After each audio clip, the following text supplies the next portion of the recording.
삼손은 정말 힘이 대단한 장사였습니다. 이 시대에 태어났다면 씨름을 했으면 천하장사가 됐을 거고, 이 정도 격투기인 UFC를 했다면 세계 챔피언이 되어서 엄청난 인기와 돈을 벌었을 겁니다.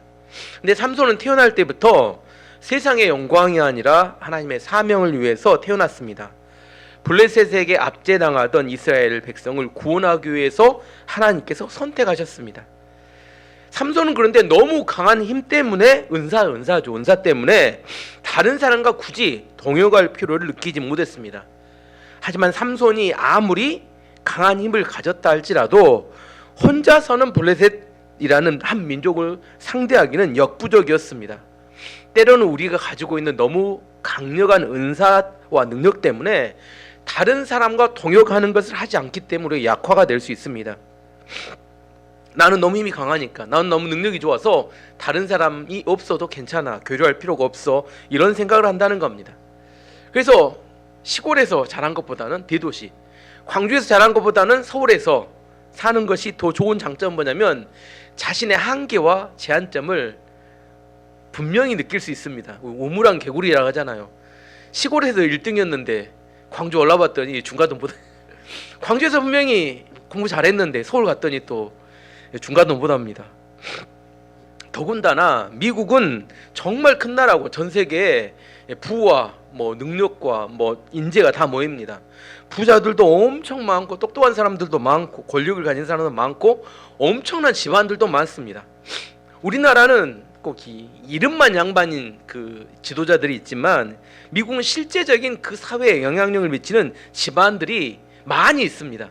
록펠러 가문, 여기는 석유 재벌이죠. 대대손손이 그 엄청난 부로 그 미국 사회에 영향을 미칩니다. 월튼 가문, 월마트 만든 월마트 가문이 월튼 가문입니다. 포드 가문, 포드 자동차 만든 워렌 버핏, 거기도 가문이죠. 자녀들, 가족들이 잘 되고. 힐튼 가문, 힐튼 호텔 전 세계 체인왕 있는 힐튼 가문. 케네디 가문, 케네디 가문 정치로 유명하죠. 원래는 그 이렇게 이주해 와서 큰 이렇게 사업을 해서 성공했는데, 정치, 경제, 사회, 문화 각 분야마다 뭐가 있냐면 가문들이 있어요. 한 개인이 아무리 노력해도 이룰 수 없는 그 가문이, 그 가문 안에는 정치인도 나오고 재벌도 나오고 언론 재벌도 나오고, 그 가문이 모아놓으면 한 나라가 될 만큼 그렇게 영향력 있는 가문들, 돈도 많고 대대손손이 그 미국 땅에서 영향력을 행사하는 가문들이 있어요.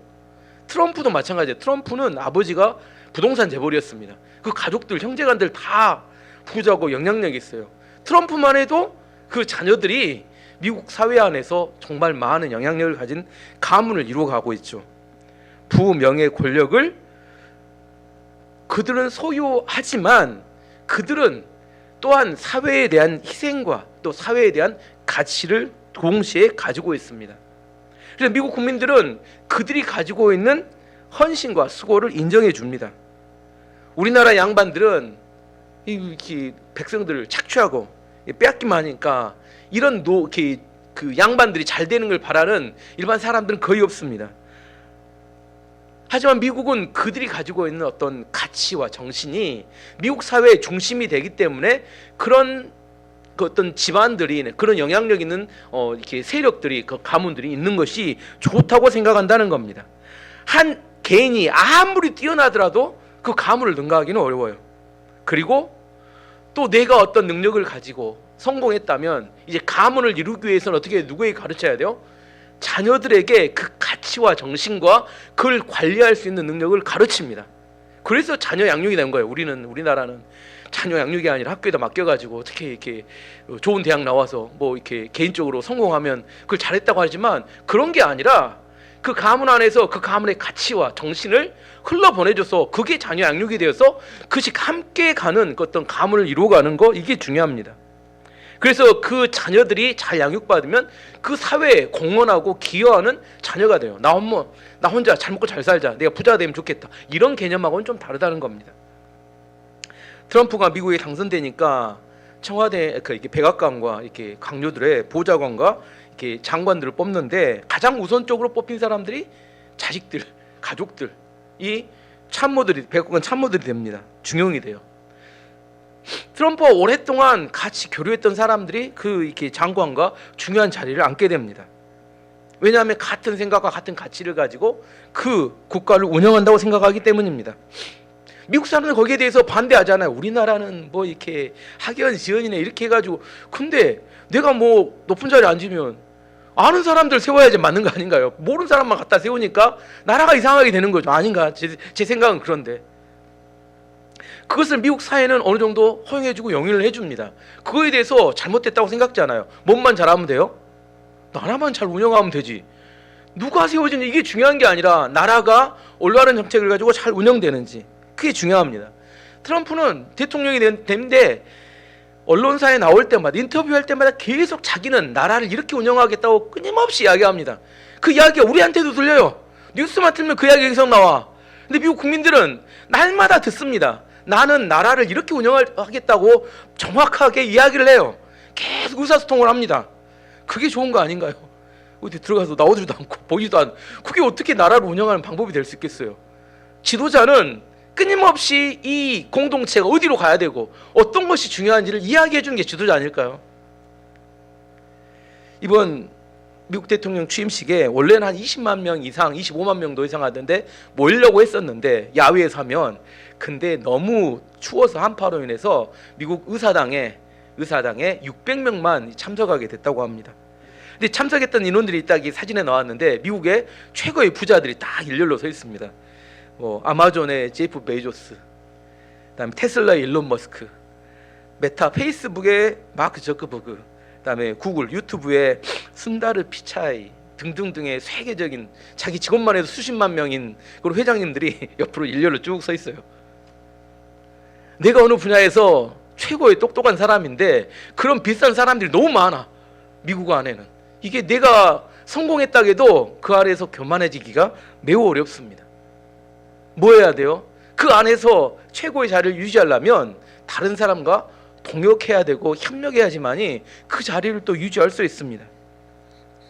진짜 큰 가문들, 영향력 있는 가문들이 있기 때문에 돈만 많아지는 졸부들이 함부로 교만해질 수가 없어요. 그들의 힘으로는. 가족과 관계가 얼마나 중요한지를 그 사회 자체가 가르쳐 주는 겁니다.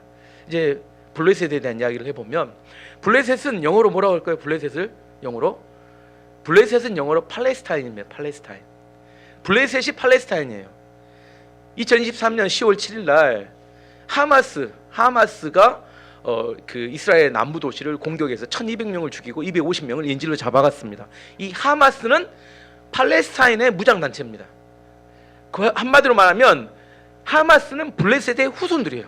뭔 말인지 아시겠죠? 블레셋의 후손들이 하마스입니다. 지금 가자 지역에 살고 있는 팔레스타인은 블레셋의 후손들입니다.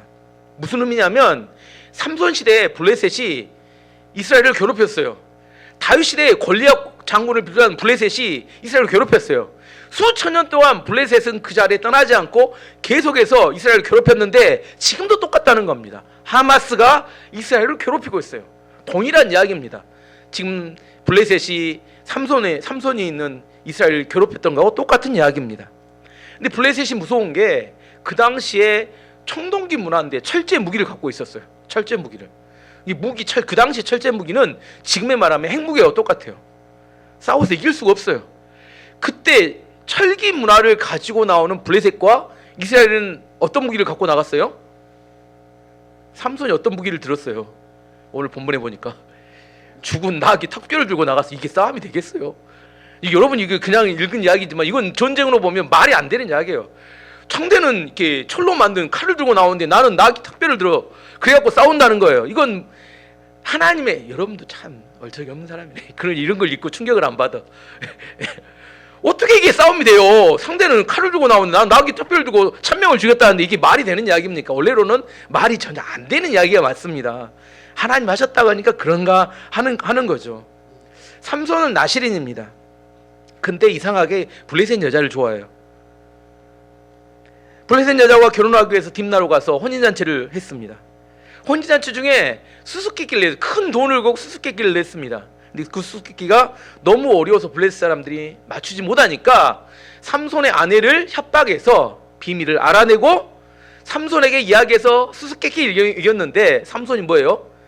엄청나게 화가 납니다. 아내를 구슬려 가지고 이게 협박해서 정답 알아낸 것 때문에. 그래서 블레셋의 아스글론이라는 도시로 가서 30명을 사람을 쳐 죽이고 옷과 돈을 뺏어가지고 그 진 것에 대해서 벌금을 냅니다. 너무 화가 나서 집으로 돌아가 버렸어요. 시간이 흘러서 이제 마음이 진정이 되니까 아내를 찾으러 블레셋 딥나로 장인 집에 갔더니 장인이 그 딸을 다른 남자한테 시집을 보내버린 겁니다. 또 삼손이 어떻게 돼요? 두 번째 분노합니다. 화가 나가지고 이번에는 여우 300마리를 잡아가지고 꼬리를 딱 묶어가지고 거기다 회를 꽂고 불을 붙여요. 여우들은 엉덩이가 뜨거우니까 이제 난리가 나죠. 밀밭하고 포도밭하고 올리브 나무 사이로 넣어놓으니까 300마리 이게 150 이게 떼가 이렇게 돌아다니면서 그냥 온통 곡식과 나무를 불태워 버립니다. 홀라당 불태워 버렸어요. 블레셋 사람들이 또 열이 받으니까 너 불질렀어? 우리는 너의 장인과 아내를 불러 태워 죽이겠다. 그래서 아내와 장인을 불러 태워 죽여버렸어요. 네가 불이냐? 우리도 불이다. 이게 또 삼손이 세 번째 어때요? 또 열받았어요. 또 분노가 나서 이번에는 길거리로 나가서 블레셋 사람을 다 쳐 죽이고 이제 너무 또 죽였는지 또 이제 마음속에 이렇게 또 걸렸는지 에담 지역의 동굴 바위로 바위 동굴로 또 숨어 버립니다. 8절 9절 말씀 보시면 삼손은 블레셋 사람들을 공격하여 많은 사람을 죽이고 에담 바위 동굴에 머물렀습니다. 그때 블레셋 사람들이 올라와서 유다 땅에 진을 쳤습니다. 블레셋 사람들은 레이라는 곳에 멈추었습니다. 삼손은 한번 분노하면 날뛰는 스타일입니다. 문제는 힘과 전쟁 능력이 하도 뛰어나니까 블레셋 사람들이 도저히 이길 길이 없습니다. 그래서 이번엔 뭘 생각을 했냐면 한 사람으로 안 되겠다. 이번에는 군대를 동원했습니다. 삼손 하나 잡으려고 군대를 동원 몇 명이나 동원했냐면 추정하기로는 1000명이라고 생각합니다. 왜 1000명으로 추정하냐면 나귀 특별로 죽인 사람이 1000명이라 아마 1000명이 동대로 갔다가 다 죽었을 것이다 이렇게 생각해서 1000명 정도의 블레셋 군대가 삼손 하나를 잡으려고 동원이 돼서 이 사람들이 머물렀던 장소가 어디예요? 레히 이 중요한 말 레히에 머물렀어요. 어디 머물렀다고요?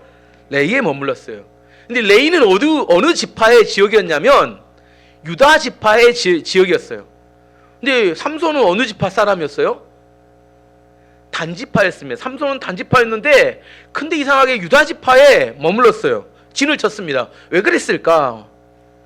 이것을 이해하기 위해서는 이제 이스라엘 지형을 알아야 하는데 오늘은 제가 셰펠라라는 지역에 대해서 알려드리도록. 셰펠라, 제가 성지순례 갔더니 그 성지순례 가이드가 셰펠라라는 지역을 우리를 가이드해 가더라고요. 근데 셰펠라를 갔는데 셰펠라를 설명하는데 저는 당황했어요. 성경에서 한 번도 안 봤는데 다른 교회 팀들은 다 아는 거야. 다 아는데 나는 잘 몰라. 나는 목사인데 그때 나는 목사인데 난 잘 모르겠는데 다른 사람들은 뭐예요? 다 알고 이렇게 고개를 끄덕끄덕 하다가요. 모르면서 끄덕끄덕 있는 건 잘 모르겠는데 아무튼 나는 몰라서 당황했습니다. 그래서 내가 성지순례 오기 전에는 반드시 셰펠라를 공부해야 되겠다. 여러분도 혹시 이제 하마스하고 이렇게 협정이 맺어졌으니까 갈 날이 오면 한번 가려고 하는데 어떤 가면 셰펠라 지역을 갈 겁니다. 셰펠라가 어딘지는 꼭 알고 당황하지 마시도록. 블레셋 평야와 유다 산지 사이의 구릉 언덕배기를 말합니다. 원래 블레셋과 이제 지도를 보여줄 겁니다. 오늘 지도를 많이 보여줄 테니까 그림 많이 보여줄 때 블레셋과 이스라엘이 싸웠던 전쟁터가 이 셰펠라인데 한번 봐보도록 하겠습니다. 그림 첫 번째.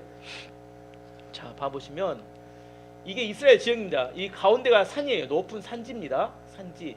여기는 갈릴리 호수가 있고 여기는 사해 바다입니다. 여기는 골짜기예요. 골짜기. 이스라엘입니다.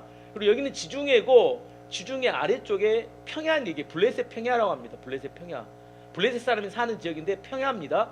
그 다음에 여기는 아까 산지라고 했는데 산지하고 평야 사이에 있는 여기를 셰펠라고 그래요. 셰펠라. 자, 다음 그림 봐보겠습니다. 자, 이제 옆으로 잘라놓은 겁니다. 여기 아까 말했던 사이하고 갈릴리 요단강이 흐르는 곳이고 이게 산지입니다. 산지. 여기 예루살렘, 베들레헴 있는 곳이고 그다음에 여기가 지중해고 이쪽이 블레셋 평야입니다. 이 평지라고 되는 구릉 있잖아요. 구릉. 여기가 셰펠라입니다. 여기가 셰펠라. 다음 그림 봐보면 다시 한번 봐보면 이 산지 있잖아요. 산지에 있는 도시들이 헤브론, 예루살렘, 사마리아, 하솔. 그래서 이 높은 꼭대기가 이 중요한 도시들이 다 있고 이 정도가 셰펠라겠죠. 여기가 평야고. 다음 봐보겠습니다. 다음 다시 봐보면 여기 사해입니다. 그다음 유다 광야는 여기예요. 그다음 유다 산지 여기가 도시가 있는 곳이고, 여기가 해안 평지가 있고 셰펠라가 구릉이 여기 있습니다. 이제 점점 확실해져 가시죠. 자, 이제 더 선명하게 사해가 있고 유다 광야, 유다 산지, 예루살렘이 여기 있고 셰펠라가 있고 해안 평원 이렇게 해도 이제 모르면 어쩔 수 없습니다. 셰펠라 어디? 자, 이제 여기 더 선명해서 보입니다. 블레셋 평야, 이게 블레셋 사람들이 사는 곳이고 여기는 예루살렘과 이스라엘 백성들이 사는 곳입니다. 그 예루살렘은 도시, 이 중간이 셰펠라인데 셰펠라는 뭐 하는 곳이라겠어요? 블레셋과 유다 예루살렘 사람들이 이스라엘 사람 여기 모여요. 이 전쟁하는 곳이에요. 전쟁하는 곳 아시겠죠? 전쟁하는 곳. 이 다음 그림 봐보면 자, 이제 나옵니다. 이게 도시들이에요. 부엘세바, 헤브론, 베들레헴, 예루살렘. 여기 이제 주로 큰 이렇게 산에 있는 도시들이고, 블레셋이 여기를 지금 가자 지금으로 말하면 블레셋 평야가 있고 중간 셰펠라에서 5개의 골짜기가 있는데 여기서 싸우는 겁니다. 자, 다음 그림 봐보면 자, 이제 5개의 골짜기가 있습니다. 셰펠라 안에 이제 글이 잘 안 보이시는데 이게 예루살렘입니다. 예루살렘 성 산지에 베들레헴, 헤브론 이 산지의 도시들입니다.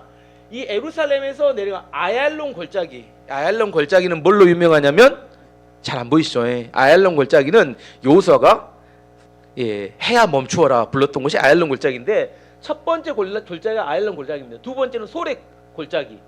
소렉 골짜기는 뭐냐면 삼손이 블레셋과 싸웠던 것이 소렉 골짜기입니다. 소렉 골짜기. 그다음 세 번째 엘라 골짜기. 엘라 골짜기는 다윗이 골리앗과 싸웠던 골짜기 엘라 골짜기. 네 번째는 구브린 골짜기. 다섯 번째는 라기스 골짜기. 다음 그림 봐보면 좀 더 이제 정확히 이렇게 표시된 데가 골짜기입니다. 위에는 구릉이고 골짜기예요. 아얄론 골짜기, 소렉 골짜기, 그 다음에 엘라 골짜기, 구브린 골짜기, 라기스 골짜기. 5개의 골짜기. 여기가 전부 셰펠라 지역인데, 셰펠라는 언덕이 있고 골짜기가 있고 언덕이 있고 골짜기가 있고 이렇게 5개의 골짜기가 이렇게 있습니다. 예, 됐습니다. 예, 여긴 맞음. 이제 뭐 어딘지 아시겠죠? 셰펠라 지역이 있고 거기는 골짜기가 있고 구릉이 있는데 주로 블레셋과 이스라엘 사람들이 가운데 모여서 싸우는 지역이었다. 근데 지금 이렇게 삼손이 싸웠던 지역은 어디라고요? 5개 중에 소렉 골짜기 그 주변에는 에담, 소라, 레이라는 도시들이 다 10번째 그림 봐보면 마지막 그림 봐보면 자, 여기가 예루살렘입니다. 그다음 여기가 블레셋 땅이에요. 여기는 유다 지파의 땅이고 여기는 단지파. 지파를 보면 단지파가 이렇게 돼 있고 블레셋이 이렇게 돼 있고 유다 지파의 땅이 이렇게 돼 있어요. 근데 여기 딥나, 소라, 레이가 이 부분에 있어요. 그래서 사실 레이에 진을 졌다 이렇게 이야기하지만 그 진은 블레셋과 유다 지파 땅과 단 지파의 세 분의 접경 지역에 있는 것을 알 수 있겠죠. 아시겠어요? 무슨 말인지? 예, 됐습니다. 여기까지. 예, 이제 셰펠라에 대해서 제가 정확히 이야기했으니까. 근데 셰펠라에 대한 할 이야기들은 많은데 너무 어려우니까 어쨌든 셰펠라의 소렉 골짜기에서 그게 단지파와 유다지파의 그 사이에서 지금 전쟁이 벌어졌다, 이 정도 아시면 될 것 같아요. 어쨌든 이렇게 붙어서 진을 치니까 누가 놀랬어요? 유다지파에 진을 치니까 누가 먼저 놀랬냐면 유다지파 사람들이 놀랬어요. 유다지파 사람들이 그래서 그들도 전쟁하러 오니까 맞서야 되니까 그래 가서 먼저 물어봤어요. 블레셋 사람들에게 왜 우리와 싸우려고 합니까? 그랬더니 블레셋 사람들 이야기가 뭐라고 하냐면 우리가 원하는 건 삼손 한 사람이다. 우리는 너희를 공격할 의사가 전혀 없다. 너희가 공격을 당하고 싶지 않으면 뭔만 하면 된다? 삼손만 데려와라. 그러면 절대로 너희를 공격하지 않겠다. 10절 말씀 보시면 유다 사람들이 그들에게 물었습니다. 너희는 왜 이곳에 와서 우리와 싸우려 하느냐? 블레셋 사람들이 대답했습니다. 삼손을 붙잡아 가려고 왔다. 삼손이 우리 백성에게 한 대로 우리도 삼손에게 해주겠다. 이렇게 이야기하면 유다 지파가 어떻게 반응해야 돼요? 삼손을 내놔라 하면 무슨 소리냐? 삼손은 우리 민족인데 우리가 한번 맞짱을 떠보자. 삼손을 잡으려고 1000명이나 데려왔냐? 이렇게 반응을 해야 되는데 원래 유다 지파는 이런 지파였어요. 유다 지파는 누구의 후손이냐면 갈렙의 후손입니다. 갈렙은 여호수아 시대에 85살의 나이에 헤브론 산지를 이 산지를 내게 주소서 이렇게 이야기하고 올라가서 그 거인 족속이 살고 있고 엄청난 성곽이 있는 헤브론 산지를 차지했던 그런 12지파 중에 가장 믿음이 좋고 가장 용맹했던 지파가 유다 지파였습니다. 근데 이런 유다 지파가 삼손 시대에는 믿음이 무너졌어요. 그래서 블레셋과 싸우는 게 아니라 누구에게 쫓아갔어요? 삼손을 잡으러 에담 동굴로 쫓아갔습니다. 그것도 몇 명이 쫓아갔을까요? 3,000명이 쫓아갑니다. 11절 12절 보면 11절 12절. 그러자 유다 사람 3,000명이 에담 바위에 있는 동굴로 가서 삼손에게 말했습니다. 당신은 블레셋 사람들이 우리를 다스리고 있다는 것을 모르고 어찌하여 우리에게 화를 미치게 하였소? 삼손이 대답했습니다. 나는 블레셋 사람들이 나에게 한 일을 블레셋 사람들에게 갚아준 것뿐이요. 그러자 유다 사람들이 삼손에게 말했습니다. 우리는 당신을 묶어서 블레셋 사람에게 넘겨주겠소. 삼손이 말했습니다. 그렇다면 당신들은 나를 해치지 않겠다고 약속해 주시오. 몇 명이 쫓아갔다고요? 3,000명이 쫓아갔습니다. 그리고 말합니다. 삼손에게 삼동을 설득합니다. 당신은 왜 블레셋에 우리를 지배하고 있다는 걸 모르냐? 당신 때문에 자칫하면 우리가 다 죽게 생겼는데 우리는 당신을 블레셋에게 넘겨줘야겠다. 이런 비겁하기 이를 데 없는 그런 이야기를 합니다. 믿음이 없어지니까 뭐까지 없어져요? 의리도 사라집니다. 믿음이 없어지니까 의리도 사라져요. 자신들만 살아남기 위해서 삼손을 넘겨줘야겠다고 몇 명이 쫓아갔다고요? 3,000명이 쫓아갔습니다. 삼손이 그 이야기를 듣더니 어떻게 반응해요? 나는 억울하다. 억울한 일이 있어서 그들에게 갚아준 것뿐이다. 하지만 당신들이 그렇게 두려워한다면 나를 묶어서 블레셋 사람들에게 넘겨라. 하지만 한 가지만 약속해라. 나를 죽이거나 해치지 않겠다고 약속을 해주라. 왜 그랬을까요? 왜 나를 죽이거나 해치지 않겠다고 약속해달라고 삼손이 이야기를 했을까요? 이스라엘 백성들이 삼손을 공격하면 삼손이 또 어떻게 돼요? 또 분노가 일어나면 또 헐크로 바뀝니다. 삼손의 목숨이 위험한 게 아니라 누가 위험해요?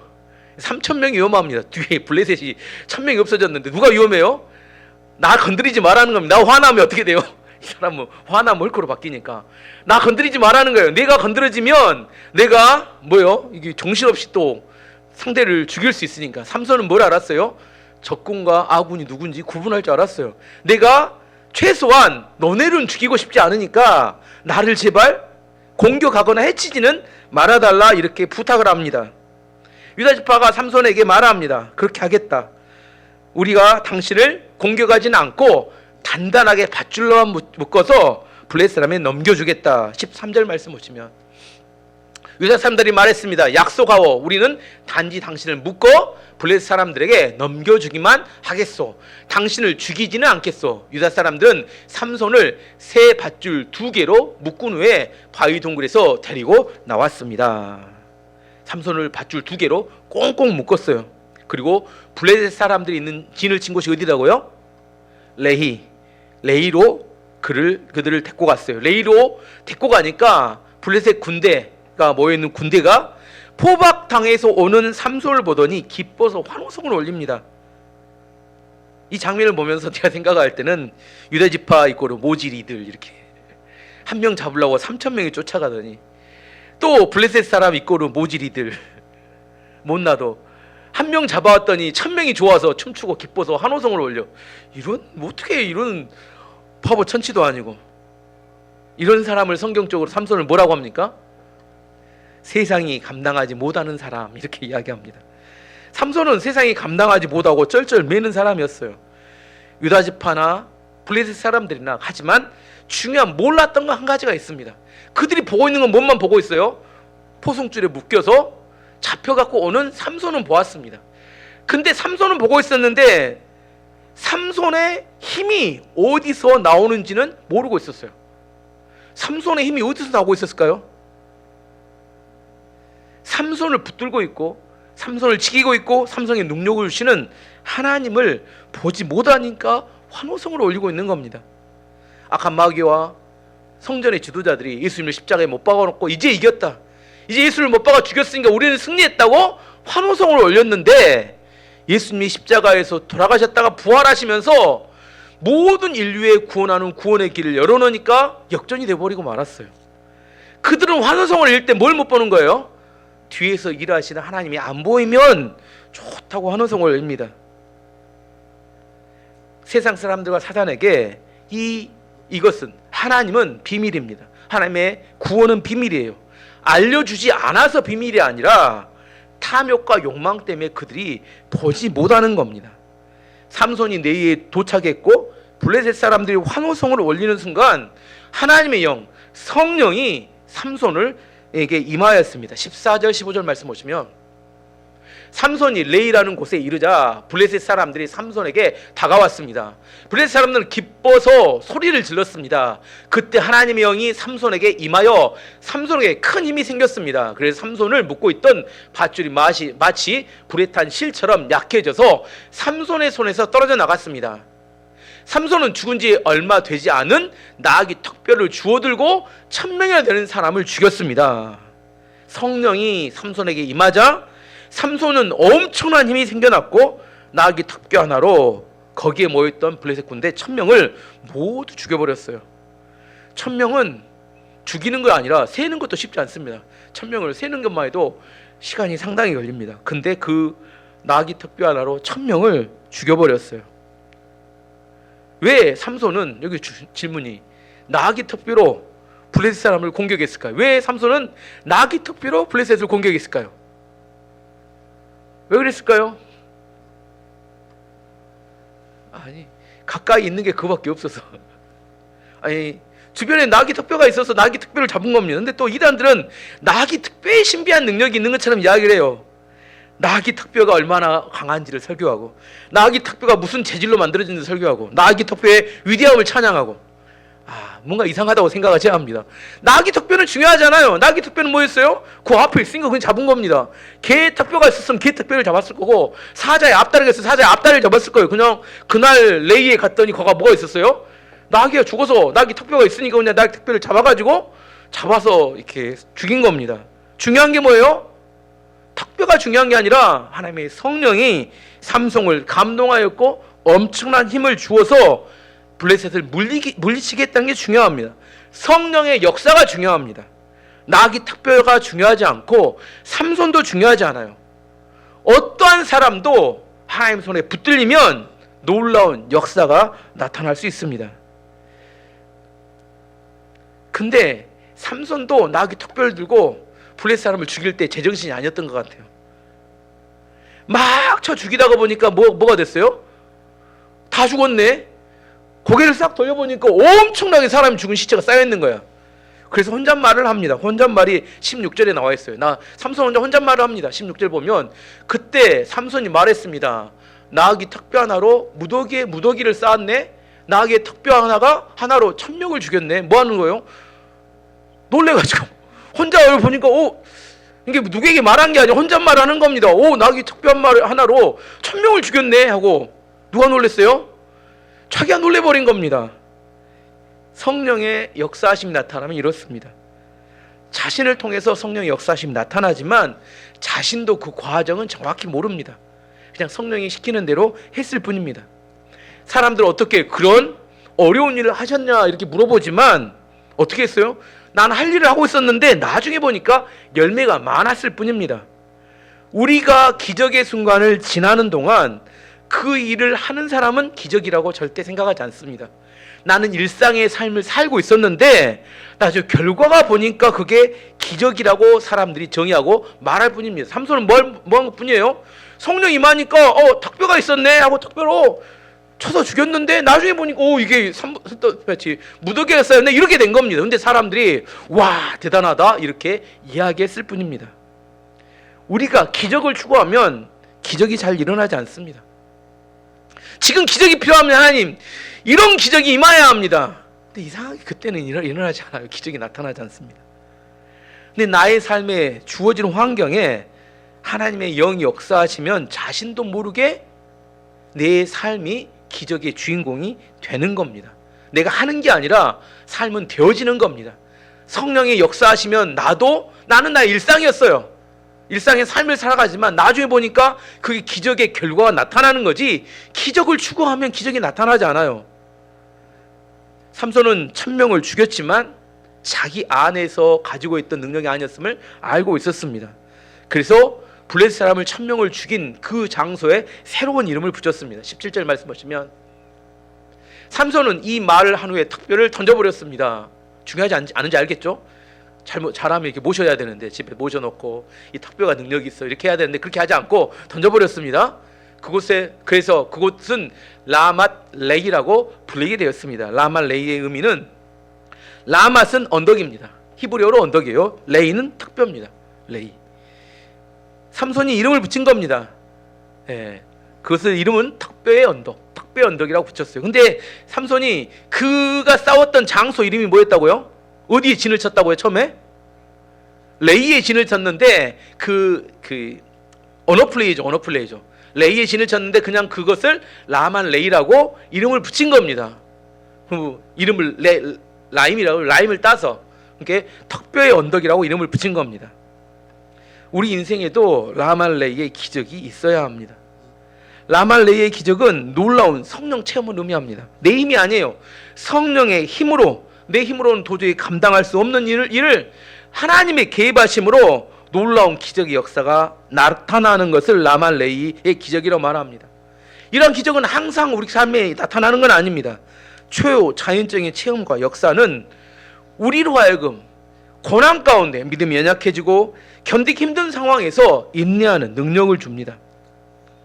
하나님이 우리를 부르시고 인도해 가실 때 하나님의 뜻이 분명한데 갈 길이 보이지 않고 답답해 보일 때, 과거에 승리했거나 우리가 승리한 경험이 있었던 라만레이의 기적은 우리로 하여금 하나님을 의지하고 끝까지 그 믿음의 길을 가도록 하는 그런 인도하는 과정이 됩니다. 하나님께서 우리를 훈련시키실 때, 단련하실 때 기적만으로는 우리에게 역사하지 않습니다. 고난과 기적을 함께 곁대로 하나님이 우리 가운데 주십니다. 어떤 사람은 기적만을 바랍니다. 기적만을 바란다는 건 어떤 삶이냐면, 나는 아무것도 하지 않고 하나님을 시켜먹고 하나님을 꼬붕으로 시켜먹어야겠다, 부려먹어야겠다, 이게 이런 사람이 기적만 바라는 사람입니다. 우리가 하나님 말씀에 순종해야 되는데 내가 하나님을 부려먹고 싶다, 이게 기적을 통해서 삶을 이어가기를 원하는 사람들의 욕망입니다. 하나님은 때로 우리를 위로하시기 위해서 기적을 베풀어 주시기도 하시지만 우리의 성품을 단련하시기 위해서 고난도 허용하십니다. 시편 119편 71절 말씀 보시면, 고난당한 것이 내게 유익이라 이로 말미암아 내가 주의 율례들을 배우게 되었나이다. 고난이 우리로 하여금 주의 율례를 배우게 만듭니다. 시편 119편 67절 보면, 고난 당하기 전에는 내가 그릇 행하였더니 이제는 주의 말씀을 지키나이다. 말씀을 안 지키니까 하나님 고난을 통해 우리의 말씀을 지키는 자로 바꿔주신다는 겁니다. 시편 34편 19절 말씀 보시면, 의인은 고난이 많으나 여호와께서는 그의 모든 고난에서 건지시는도다. 의인이 고난이 많지만 하나님은 모든 고난에서 우리를 건져주십니다. 고린도전서 10장 13절 말씀 보시면, 사람이 감당할 시험 밖에는 너희가 당한 것이 없나니 오직 하나님은 미쁘사 너희가 감당하지 못할 시험 당함을 허락하지 아니하시고 시험 당할 즈음에 또한 피할 길을 내사 너희로 능히 감당하게 하시느니라. 하나님은 우리에게 능력을 주셔서 시험을 능히 이겨내게 하신다는 겁니다. 야고보서 1장 2절에서 5절까지 말씀 보시면, 내 형제들아 너희가 여러 가지 시험을 당하거든 온전히 기쁘게 여기라. 이는 너희 믿음의 시련이 인내를 만들어내는 줄을 너희가 알미라. 인내를 온전히 이루라. 이는 너희로 온전하고 구비하여 조금 더 부족함이 없게 하려 함이라. 너희 중에 누구든지 지혜가 부족하거든 모든 사람에게 후히 주시고 꾸짖지 아니하신 하나님께 구하라. 그리하면 주시리라. 우리 안에 하나님 고난을 통하여 온전하기를 원하신다는 겁니다. 온전하기를 원하면 뭘 구하라고요? 지혜를 구하라. 이렇게 하나님이 말씀하십니다. 고난은 위장된 하나님의 축복입니다. 고난 때문에 우리가 망하는 게 아니라, 고난은 우리의 현재 있는 상태를 드러냅니다. 내 실력이 어느 정도인지를 알게 만듭니다. 고난은 우리로 하여금 말씀을 깨닫게 합니다. 고난은 우리로 하여금 온전하게 준비되게 만듭니다. 삼손도 그가 고난 가운데 붙잡혔어요. 꽁꽁 묶였습니다. 죽으러 가고 있는데 하나님의 영이 그에게 임하여 사로잡힐 때 라말레이의 기적이 나타나게 되었습니다. 저는 2025년 한 해 동안 우리 교회 모든 성도님들에게 이런 라말레이의 기적이 꼭 체험되기를 원합니다. 성령의 체험을 통하여 큰 승리를 이루는 겁니다. 이렇게 1000명을 다 물리쳤어요. 1000명을 쳐 죽이는 동안 얼마나 힘들었겠어요. 그래서 목이 말랐습니다. 목이 마르니까 또 삼손에 본래 기질이 나왔어요. 먹는 거 약하고 정욕 약하고 하나님께 띵강 듣고 때를 씁니다. 재밌습니다. 18절 보시면 삼손이 목이 말라 여호와께 부르짖었습니다. 나는 여호와의 종입니다. 여호와께 저에게 이렇게 큰 승리를 주셨는데 제가 이제 목말라 죽어야 합니까? 할례 받지 않는 백성에게 사로잡혀야 합니까? 제가 하나님 종입니다. 목말라 죽을 것 같습니다. 목말라 죽어서 할례 받은 자에게 사로잡혀가면 하나님 좋으시겠습니까?